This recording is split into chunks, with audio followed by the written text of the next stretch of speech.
Good morning, everybody. Being the last day of winter, I can safely say that we're looking forward to a better spring than we did winter. And I'm pleased to report, however, that 67% of our adult population officially ticked over yesterday have received their first dose of vaccine.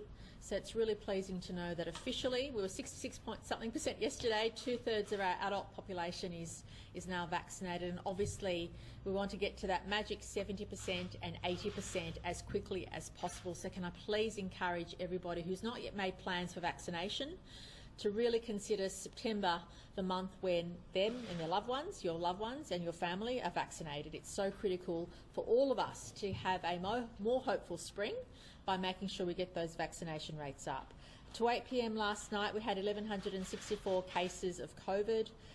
3 people lost their lives, and we extend our deepest condolences to their loved ones. A female in her 50s who did have underlying health conditions, a male in his 80s and a male in his 90s, and again we extend our deepest condolences to the loved ones of those 3 people.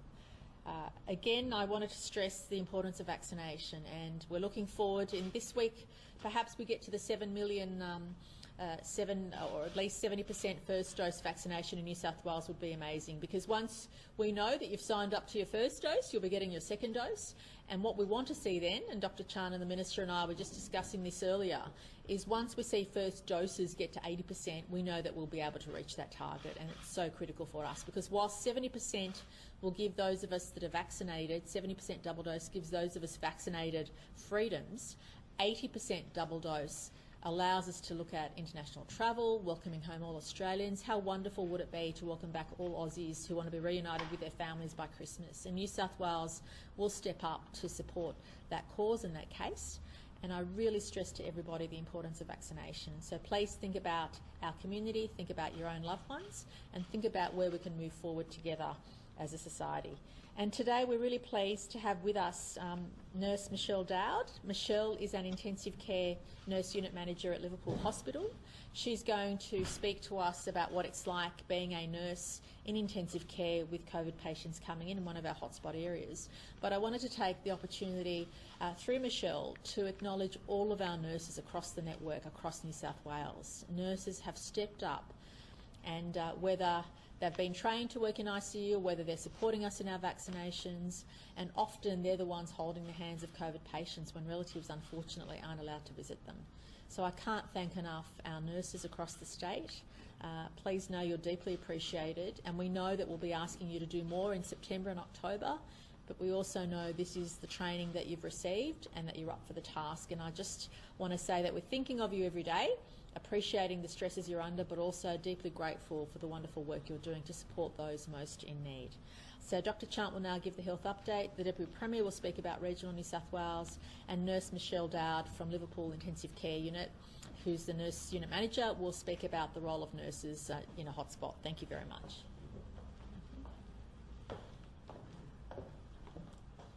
There were 1,164 locally acquired cases of COVID in the 24 hours to 8 p.m. last night, and 4 overseas acquired cases. Again, high rates of testing with 130,027 tests reported at 8 p.m. last night. Thank you. There are currently 871 COVID cases admitted to hospital and 143 people in intensive care, 58 who require ventilation. As the Premier has indicated, sadly we've lost 3 people have lost their lives. A woman in her 50s from southwestern Sydney died at Campbelltown Hospital. A man in his 80s from the City of Sydney died at St Vincent's Hospital, and a man in his 90s from southwestern Sydney died at Campbelltown Hospital. Can I extend my deepest sympathies to those families of their loved ones. There have been 96 COVID-related deaths in New South Wales since the 16th of June 2021. In terms of the suburbs of concern, again I'm urging everyone in these suburbs particularly to come forward for testing. They're Guildford, Merrylands, Auburn, Greenacre, Bankstown, Blacktown and the surrounding suburbs.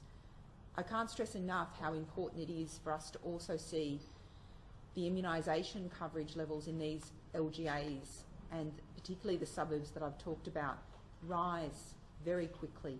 And it's pleasing to see the rise in the vaccination coverage, but I would ask members of those communities to embrace every opportunity they're afforded to have the vaccine. In terms of an outbreak, we are experiencing an outbreak at Parklea Prison. There have been 43 new cases linked to Parklea Correctional Centre to 8 p.m. last night, meaning there are now 75 cases in total. All of the new cases are inmates, meaning there was a total of 74 COVID positive inmates and 1 staff member. The prison is in lockdown, and appropriate public health action is occurring. There's vaccination going into the prison, there is infection control practitioners on site, there is clinical care being provided to all the prisoners through a virtual model supported by St Vincent's Health. So just wanted to indicate we are experiencing an outbreak in prisons. I've identified previously that prisons are vulnerable settings, and it's been pleasing that we have been progressively rolling out vaccination to our corrective services staff and our prisoners, and we'll redouble our efforts to continue to keep our prisoners and corrective services staff safe. Thank you. Good morning. I start by offering my condolences to those families that lost loved ones, and you remain in our thoughts and prayers. Again, our concern is Western New South Wales. Overnight there were 54 cases. 32 of those cases were in Dubbo. Wellington and Bathurst both had 5 cases. In Burke, 8 cases. Narromine, Mudgee, Brewarrina and Parkes all had a case in each of those communities, and we are concerned. In the far west, 4 cases again, and they all were in Wilcannia.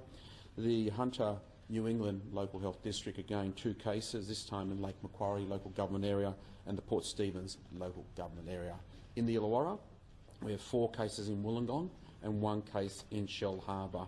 On the Central Coast, concerns again around the 4 cases on the Central Coast, and in southern New South Wales we had that case that we reported yesterday in Googong or in Queanbeyan, and nothing more there. I do want to highlight vaccination rates continue to climb in regional and rural New South Wales. We've seen the latest data from the week ending last week. Southern Highlands are seeing 68.5% first doses with a 41.8% second dose. So that's a really good example of regional communities coming forward, and even on the Central Coast, 63.9% first doses and 35.4% double dose. Again, the message to everybody in regional rural New South Wales is to get vaccinated. We are running walk-in clinics right across the regions, so keep an eye out for that. Of course, our health clinics, our pharmacy network, our GP network, all providing the opportunity for vaccination in the regions. It's part of our freedom and, of course, part of our future. Thank you.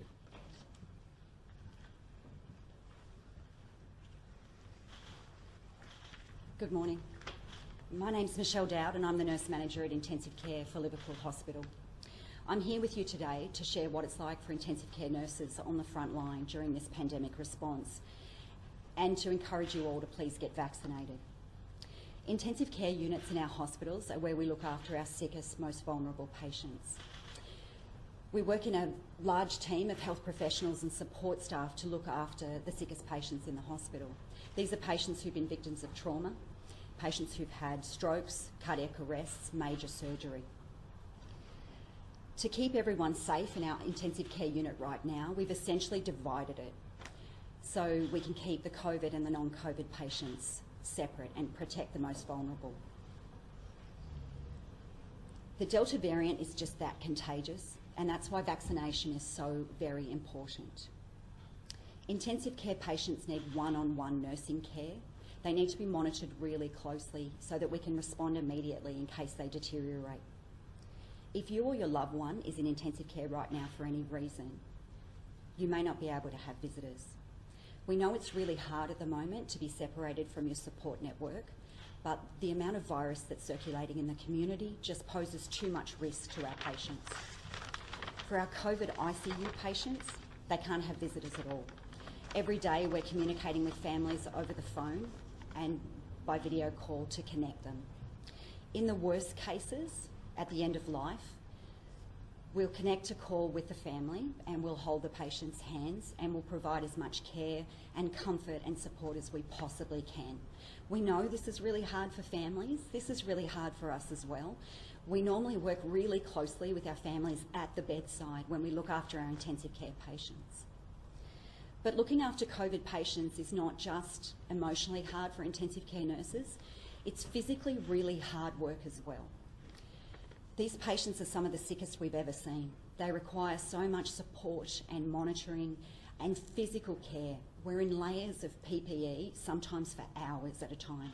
This is really physically hard work. While our intensive care units are really busy and stretched at the moment, we do work in a broader New South Wales ICU network, and we can share the load to some degree. But we really need your help to stop the spread and keep people out of hospital and out of intensive care. The Delta variant is so contagious that we have entire family groups in our hospital. In some really tragic circumstances, we've had parents, both parents of young children, so sick that they need to be ventilated in our intensive care unit and separated from their children. Sometimes they don't have extended family to look after these children, or the extended family is so sick that we need to make alternative care arrangements. This virus is literally ripping families apart. Many of our patients with COVID are young, they're normally fit and healthy. They come from a variety of backgrounds, but the one thing that they have in common is that they are mostly all unvaccinated. We'll be with you right through this, but we need you to be with us now. If you haven't booked your vaccine, please go out today and book that vaccination.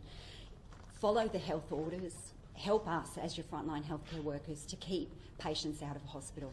By getting vaccinated, you don't just protect yourself, you protect your family, your friends, strangers. You will save lives. You'll help us to save lives.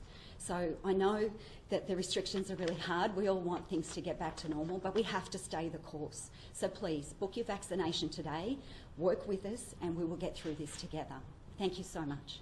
Ms. Dowd, do you feel that the vaccine regret of patients in ICU who have indicated that they wish they had got the vaccine?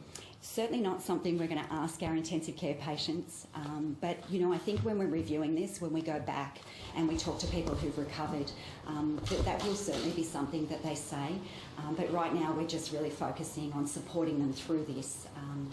Can you walk us through, in intensive care, obviously you use the nursing one-on-one. With a COVID patient, how many nurses are looking after one patient, for example, if they're on ECMO or dialysis or ventilated? Does it take more, is it a lot of strain on the nursing staff? And are you working, 7 days a week? Our care ratios don't change. An ECMO COVID patient requires 2 nurses, an ECMO general ICU patient requires 2 nurses. So those care ratios don't change. We work really closely with ward orderlies. I can't shout out to our ward orderlies enough. A lot of these patients need to be nursed onto their stomachs. That improves ventilation and oxygenation, and that process takes about 6 to 8 people. So we work in a really big team of health professionals, physios, ward orderlies, doctors, nurses as well. So we're all in this together. I've had a lot of nurses deployed to me. We're training theatre nurses and recovery nurses to be ICU nurses. Nurses that I've worked with for the last 30 years are coming back to intensive care. So people really want to help. Health professionals really want to help right now. So we're all working really hard to share the load and to support each other. So there is a huge call to arms, I guess. Absolutely, there is a call to arms. Yes. Mr. Hazzard, just in regard to vaccination, we keep hearing that there are vaccinations available at Kidos Bank Arena. I've just been sent a message, someone watching this at the moment, frustrated that they can't book a 16-year-old in. The website is showing no vaccination bookings available at Kidos Bank Arena for 16-year-olds until October. I'm sorry, I missed the last bit. The website is showing no vaccination appointments for 16-year-olds until October at Kidos. Would that be accurate? I think you're in a hotspot. I've got the right here.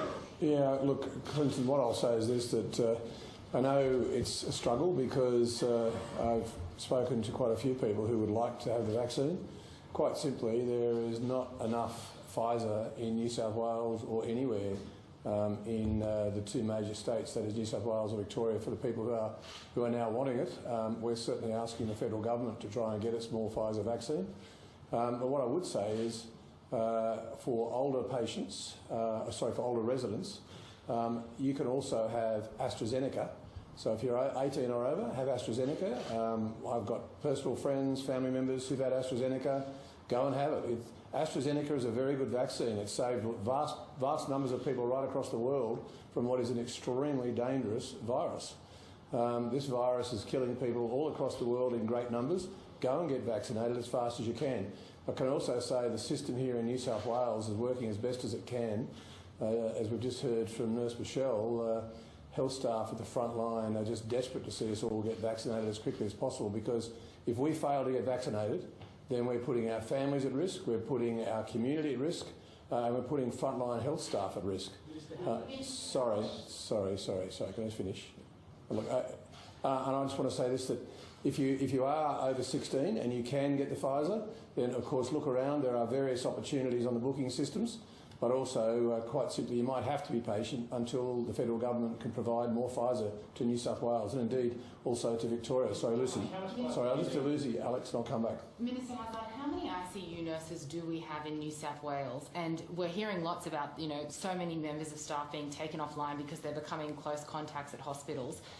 Do we need to source more?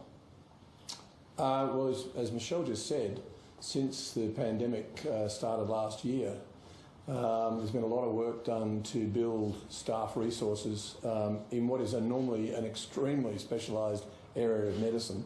But as Michelle also said, we've seen quite a number of nurses both coming back into the profession, but also those in other parts of the hospital and being trained up to work in ICU. So I think I mentioned yesterday that I know theatre nurses who I've spoken to who've retrained to assist in ICU, and what they've said to me is it actually has brought the whole team together in the hospital.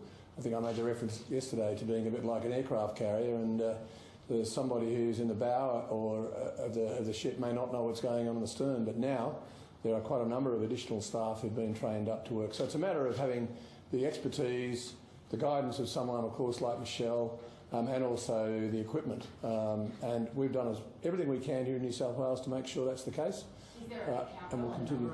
Look, I can't tell you that at the moment, but I'll try and find out for you, but I don't know the exact answer. Yeah. Sorry, Alex, next, please. Sorry. Just on that plea for more Pfizer, have you worked out how many more doses you need to satisfy the supply? A lot.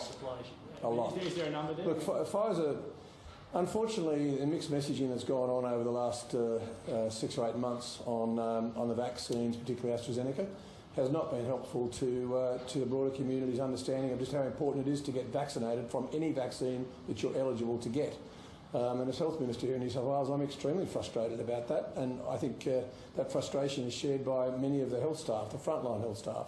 But at the end of the day, it's a worldwide pandemic. Let's just get real about this. It's a worldwide pandemic. The federal government's doing their damnedest to get the vaccines. And when they get it to us, we'll get it into arms. Just on the staffing levels, regional nurses are telling me that they're highly anxious about watching what's unfolding in Sydney and not being able to have the staff to cope, that many are leaving the nursing profession and not wanting to deal with an onslaught of cases if they do turn up in a regional community. What's your message to those nurses that are looking to quit?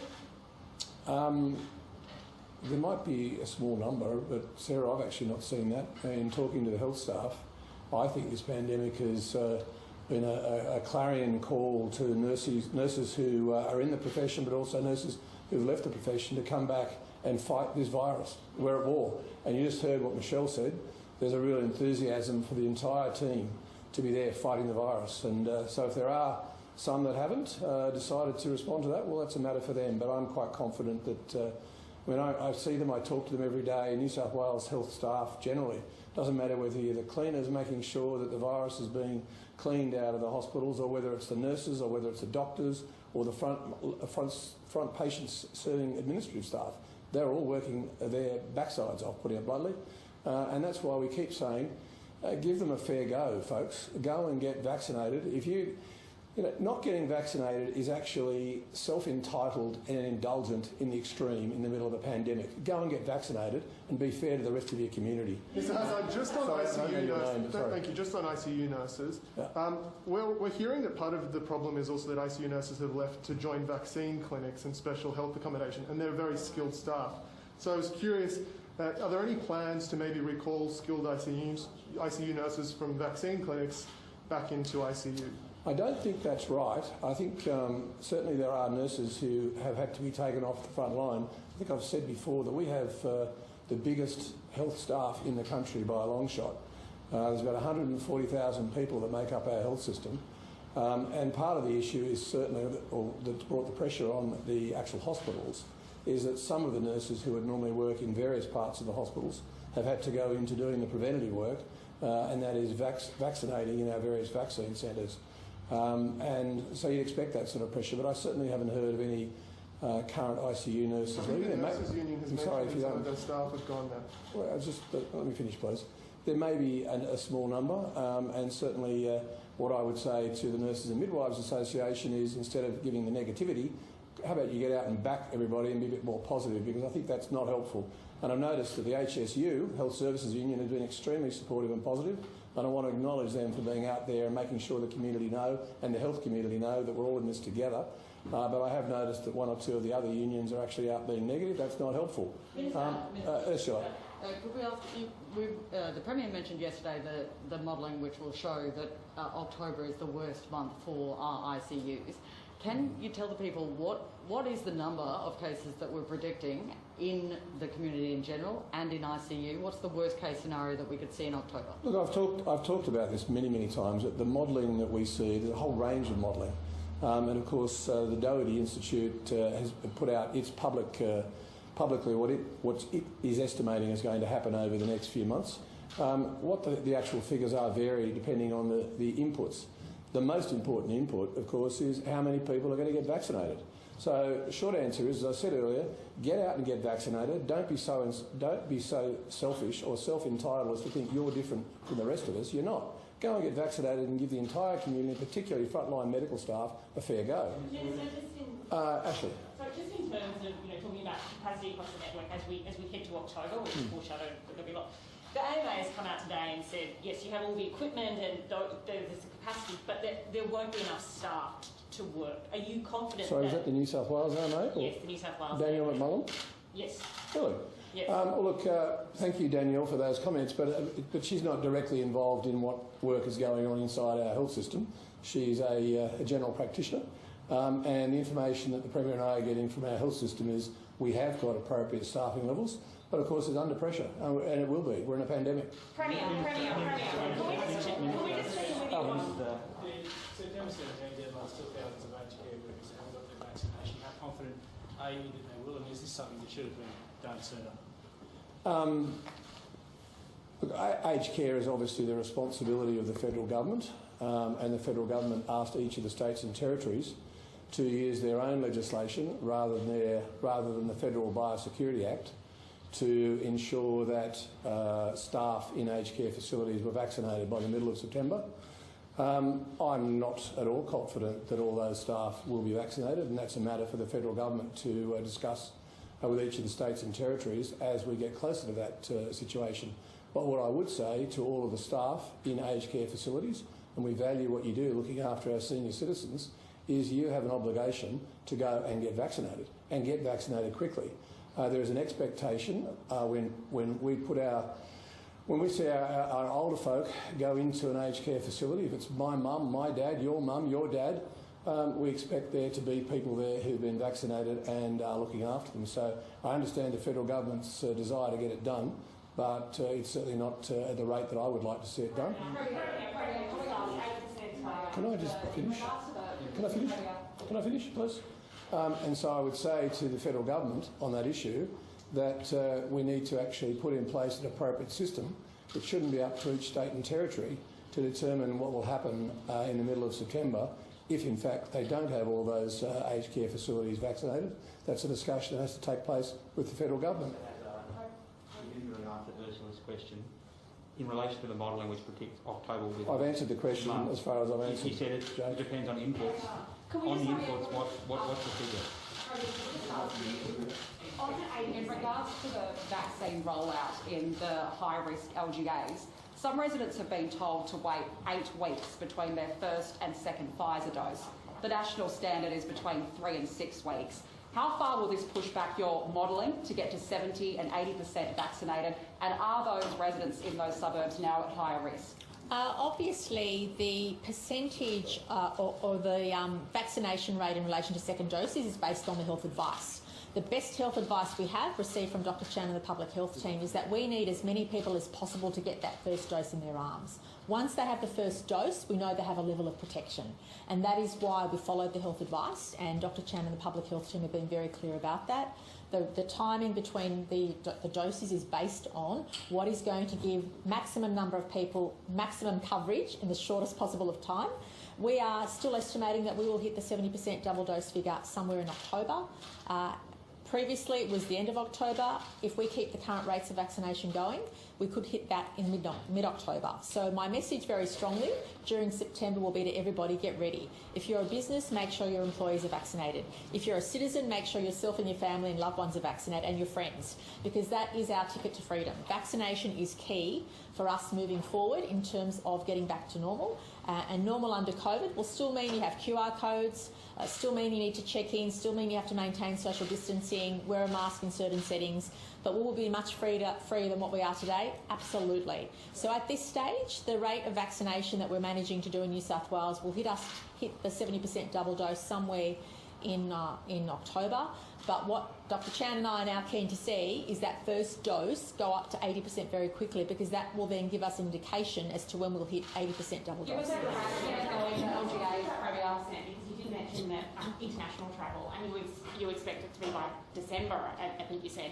Is that a commitment that New South Wales will allow international travel to, like, we'll be able to leave and they will be able to come here as soon as we hit 80%? Well, that's why we've actually said on a number of occasions, as has the Prime Minister and the Federal Treasurer, Frydenberg, that it's really important for all of us as states to move forward together.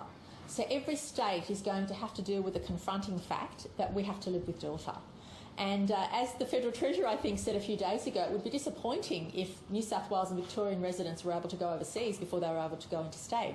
Now, that is something we don't want to see. We obviously want to see Australians reunited with their families at Christmas time. I mean, my absolute goal and dream is to have every Australian be home for Christmas, whether it's Aussies within Australia visiting loved ones or whether it's Aussies overseas coming back home. Once we hit that 80% double dose vaccination, New South Wales will continue what we've done during the entire pandemic, is do more than our fair share of reuniting families, of having a compassionate approach, accepting we're all Australians, and that is first and foremost our absolute goal. Oh, you've already asked the question. I'll get some. Can I just follow up? Because, just because... Don't scream at me though. Yeah. Can I please follow up, Premier? At 80%, the WA Premier has been very clear that he is not going to open up internationally. So will New South Wales go it alone to open internationally if the rest of the country is not open internationally? We will follow what is in the national plan that every single Premier has signed up to. Now, I hope Premiers don't back away from that plan. But National Cabinet signed off on what 80% double dose vaccination would look like, and that involves consideration of international travel, of welcoming more Aussies home, of also, once we hit 70% double dose, we'll be thinking about, if not beforehand, how we treat people in quarantine when they're coming home. If you have fully vaccinated Aussies coming home, do you expect them to be in a hotel for 2 weeks in quarantine? Can we look after them at home as we do now, all the COVID cases?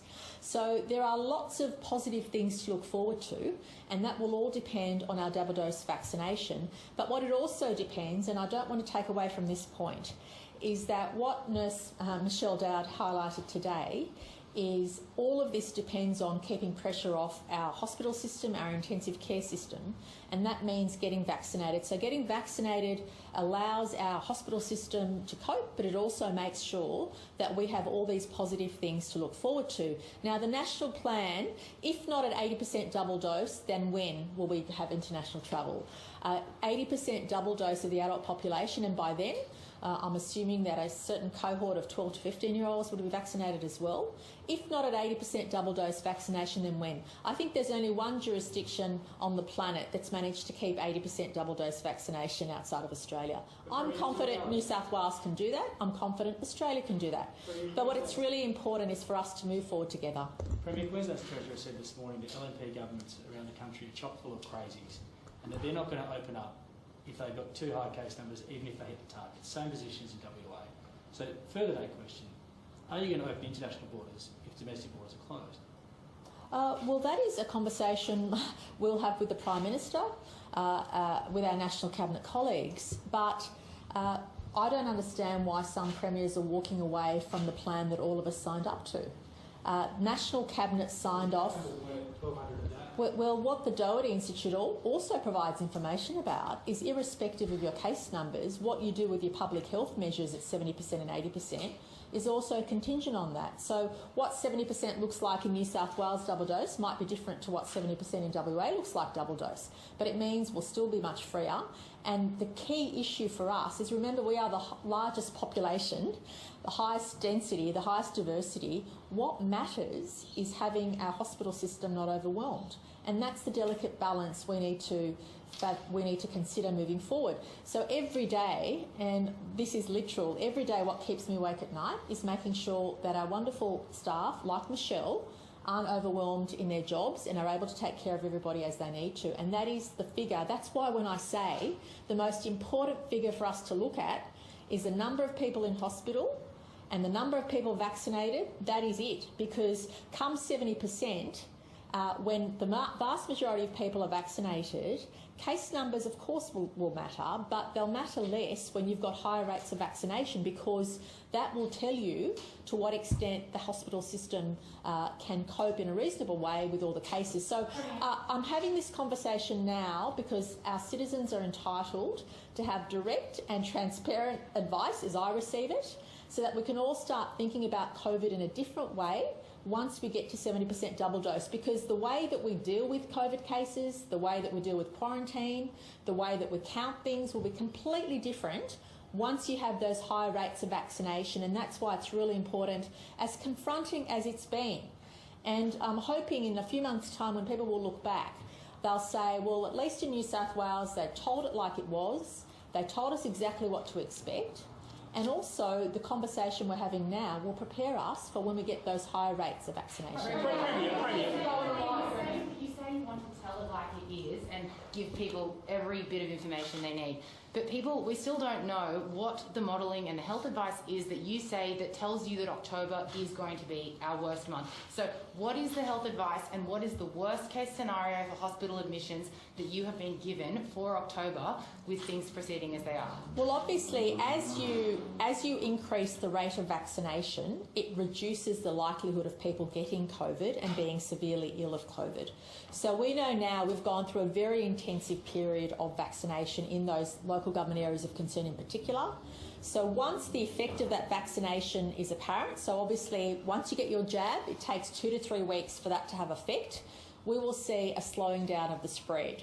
And so when you assume the number of cases that keep going up every week, and that's expected with the Delta strain, there is a lag between when people get sick and when they're likely to need intensive care. And based on that, the best advice I have, and as the modelling changes every day, and it would be inappropriate to say, well, today it's this and tomorrow it's that. We don't know the answer as to what it will be in October, but what we do know is that in all likelihood, when Michelle and her colleagues will be under the greatest pressure will be in October, because then you have the accumulation of cases with an unvaccinated population.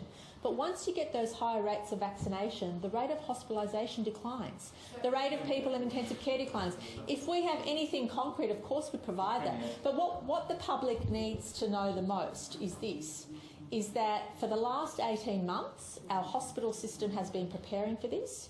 Our staff have been getting trained. We have the best intensivists, the best ICU specialists, the best hospital experts giving us advice. And what we also know is that we have room to move in terms of capacity. But for example, we've had intensivists tell us now that the rate of hospitalisation, which is a figure when it's updated we'll be happy to release, the most recent figure I had for rate of hospitalisation was 5.5% in terms of cases converting into hospitalisation. But as the rate of vaccination goes up, that is the best indication.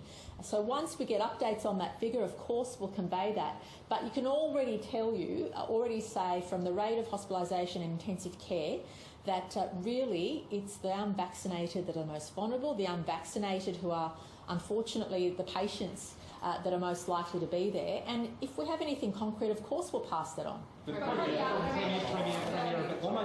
Almost 70% of people do not have 2 doses. So most people are unvaccinated. You're giving us concrete projections of when we'll get to 70% first dose, 70% double dose, 80% first dose, 80% double dose. For 3 days we've been talking about October being the worst month for ICU. What does that look like? You're giving us concrete examples of what the good news is, but not the bad news. What does October look like in ICU according to the modelling that you have and you have been talking? What October looks like depends on what we do in September. And we need to be very upfront about that. I'm being asked to provide numbers. I'm not going to pluck numbers out of the air. When the experts say that there's a number of possibilities that could result, right, it's not appropriate to pluck numbers out of the air because I would be doing everybody a disservice. But what I can do is tell you what the rate of hospitalisation is, that the fact is that if you're double dose vaccinated, in all likelihood you won't succumb to severe illness unless you have underlying conditions.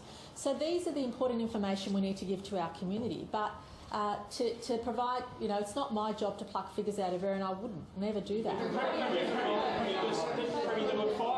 were five men yesterday who were found in Leppington playing cards, COVID positive, outside. They've got form, given a fine. Why would they not be taken to, for instance, health, hotel quarantine or even custody? They've already shown they're willing to go outside with COVID.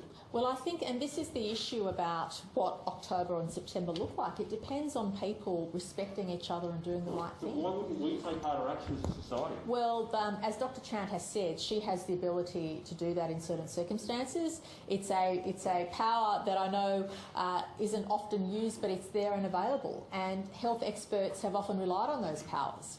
But know this, that we've worked for this for a long time. Is the system stretched? Is it going to be stretched? Yes. But are we prepared? Have we trained up our staff? And of course, those hospitals in those hotspots are the ones under most pressure, which Nurse Michelle comes from in Liverpool. So we know the challenges that we face, but we know the best way to get through those challenges is get vaccinated.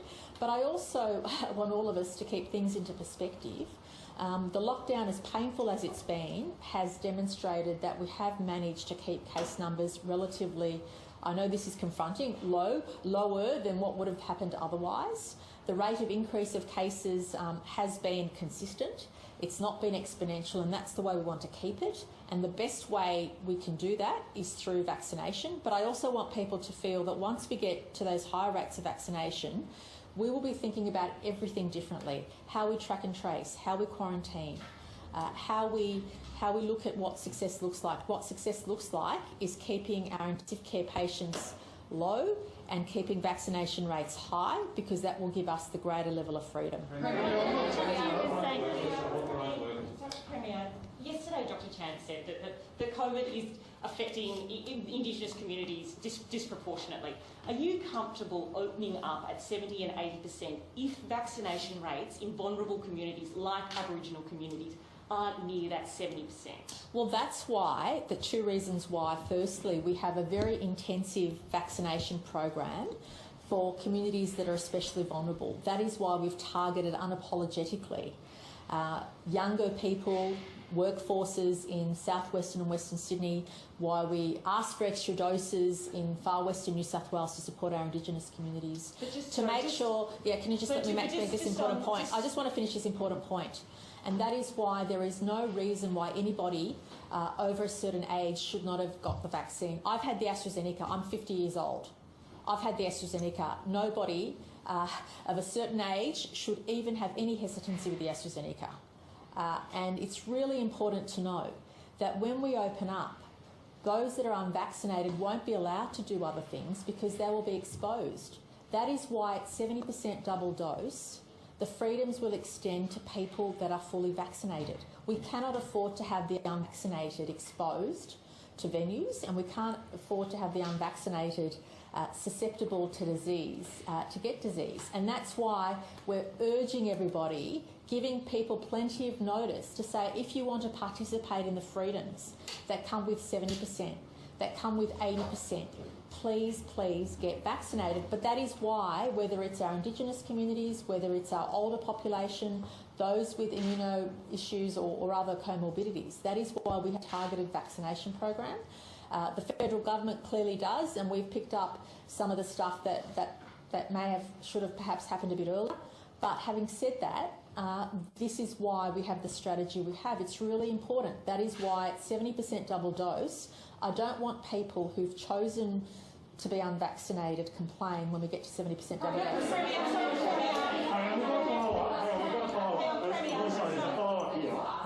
I'll get around to everybody, please. Are you prepared, though, to go it alone? Is New South Wales prepared to go it alone, though, even though it could mean being locked out from the rest of the country for a significant period of time? Because WA and Queensland have already said that they will not open the border in these circumstances. Well, I think what is really important to focus on is the fact that every single Premier and Chief Minister signed up to the National Plan. New South Wales intends to stick to that plan.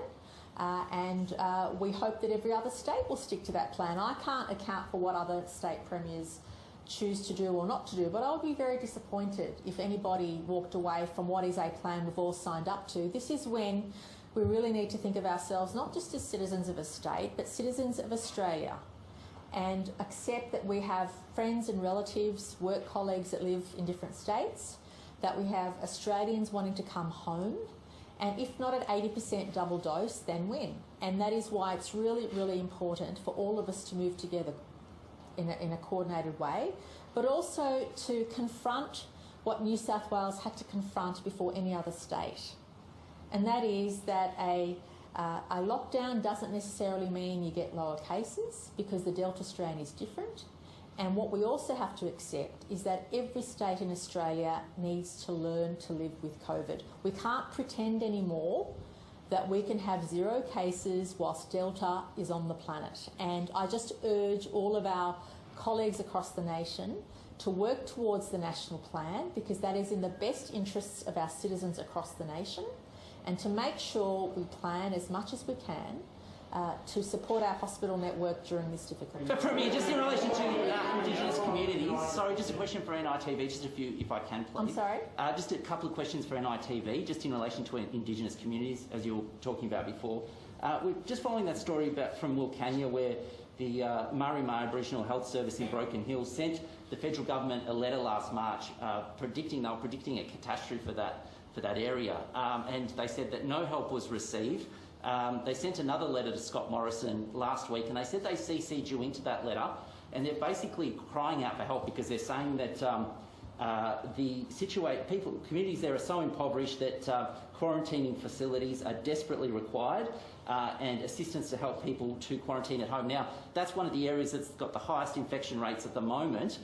What's the Premier doing in response to that letter? What are you doing there on the ground now? And what's being done? Right, Minister Hazzard might be in a better position to answer that question. No, I'll be back, don't worry. Thanks very much for that question. Look, I have been obviously talking to various health officials in a number of the regional towns that have a substantial number of Aboriginal people in them. And certainly Wilcannia is a relatively small community. I visited Wilcannia many times, and it's very challenging because there is, I think there's one motel from memory in Wilcannia, and finding alternative accommodation has been very challenging. So as late as yesterday, I was communicating with the Planning Minister to try and get approvals to have additional accommodation available on a portable basis up in Wilcannia to allow separation of people who are positive. It's very challenging, and it certainly would have been preferable if the Indigenous community, the Aboriginal people across New South Wales had been vaccinated earlier, no question. I know, talking to Christine, who runs the AMS at Walgett, there have been some challenges about, again, a hesitancy of one particular vaccine, and that's proved very challenging. And Marima, who of course is located at Broken Hill, has been doing lots of good work. I've done lots of work with them, and they have been obviously expressing concerns for a while with the federal government. Look, it's disappointing, it's challenging, and today I think we can either look back and say what we should have done, and we can spend our energy on that, or we can spend our energy on trying to make sure that it gets fixed as best as possible. And sorry, Minister.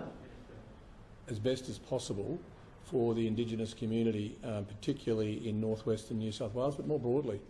And I can say at this stage that there is a huge amount of effort going in from the federal government, from the Royal Flying Doctor Service, from the Far Western Local Health District and the Western Local Health District. The biggest number of cases, of course, at the moment is in Dubbo, and a lot of the folks who live in that, particularly the western part of Dubbo, around the old Gordon Estate site, that area, a lot of those folks have relatives and family members up right out to Broken Hill, and there's been a lot of movement back and forth that has unfortunately spread that virus. I can tell you there's a lot of work going on at the moment, and certainly to all the Aboriginal people across New South Wales, I just say from the New South Wales government's point of view, and I believe the federal government and everybody else who's trying on the ground to do the work, we're trying to get to you, we're trying to get the vaccines to you. Please take the opportunity to get it, and if you get sick, hopefully we'll be able to make sure that we've got adequate care for you. Certainly there have been a number of patients that have been transferred to our major hospitals, but not many. So at this stage, it seems to be being managed fairly well. Sorry. And Minister, just a follow-up question to that. Sorry, I'll just finish on the Aboriginal questions. Yeah, please. Thank you. Thank you, Minister.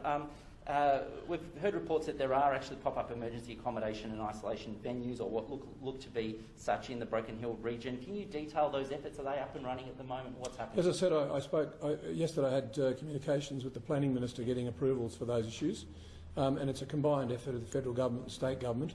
But I can't tell you specifically whether they're there yet, but we'll certainly find out for you for a bit later. Yeah. Minister, just one more last question on Indigenous issues. So, Minister, you mentioned it's a bit of a shame that the communities weren't vaccinated earlier. Who bears responsibility for that? Is that the federal government or the state government? We've only got about 11% of people, Indigenous people in the West, vaccinated. That's a pretty low percentage compared to the rest of the state, Greater Sydney. Who bears responsibility for that outcome? Look, I think Aboriginal people obviously primarily are the responsibility of the federal government, but I think, again, laying blame is not really what we should be doing at the moment. What we should be doing is bringing all of our energies, state and federal, to bear to try and make sure that everybody who wants to be vaccinated is vaccinated, and that everybody who gets sick is well cared for. And certainly the Royal Flying Doctor Service, the state health system, and with federal support, I wrote to Minister Hunt about 3 Wednesdays ago, I think, and pointed out that we needed help in those particular areas. And I think it was about a week or so after that quite a number of ADF personnel arrived. So there's a big effort going on to try and fix it. And all I'd say is it is disappointing and it's concerning, but I think now let's look forward and not backwards. Protests popping up all over the state. We've seen them outside Parliament, they're in Byron Bay, they're outside councils, they're outside police stations. Are you worried that you're losing the messaging? Are you losing the people on this? I think the fact that our vaccination rates in New South Wales are going through the roof indicates that the bulk of the community are very, very supportive and they understand the need to get vaccinated and move forward. Sorry, James.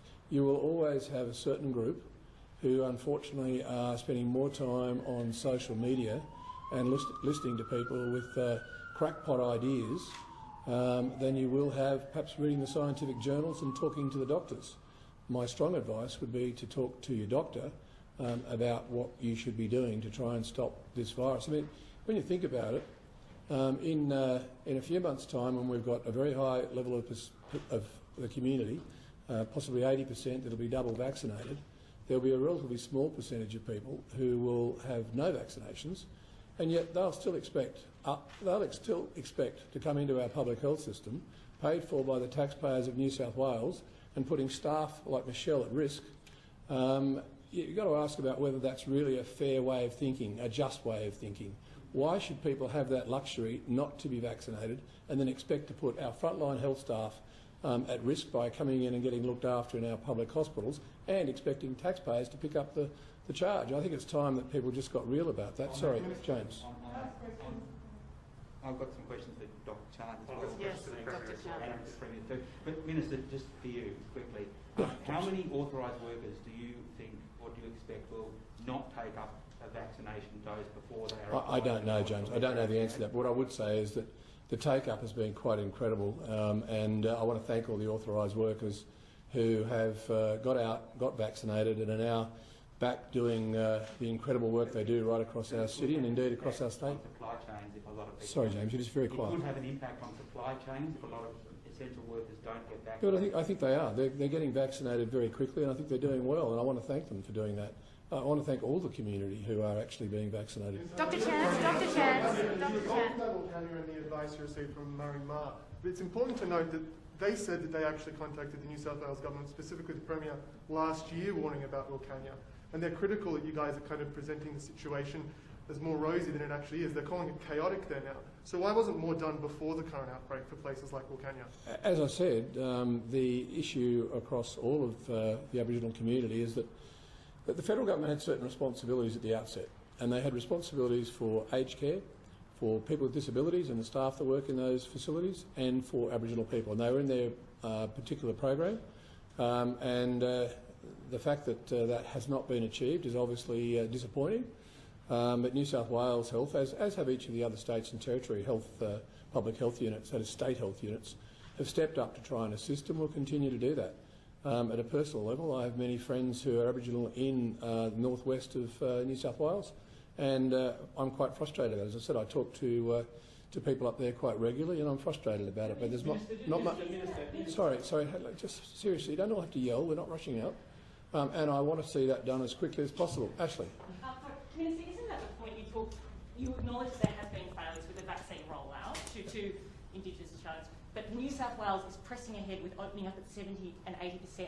And those Aboriginal communities, especially in far western New South Wales, they're only at about 20% vaccination rate. So pushing ahead, aren't you leaving these then vulnerable communities exposed if you hit this 70 and 80%? Actually, I think what the Premier said was we're aiming to try and get 70 to 80% right across our state. And let's deal with today's issues rather than hypothecating or hypothesising what might happen in 2 months. But we're aiming to get all of our state, all of our communities up to 70 or 80%. Alex. Oh, yeah.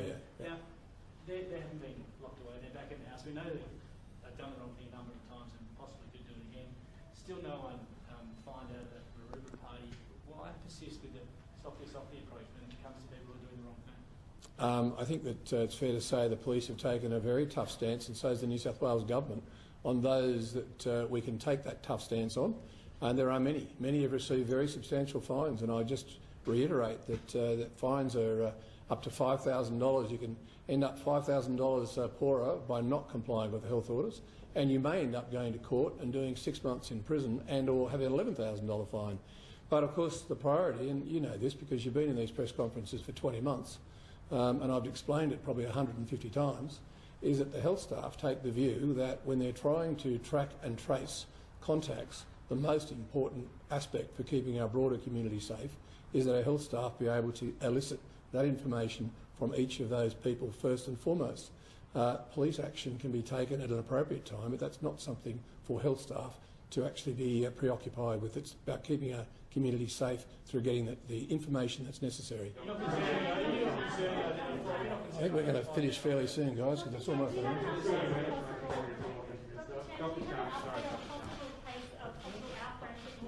We understand that a woman travelled from Parkes after getting a test and then it came back positive on arrival.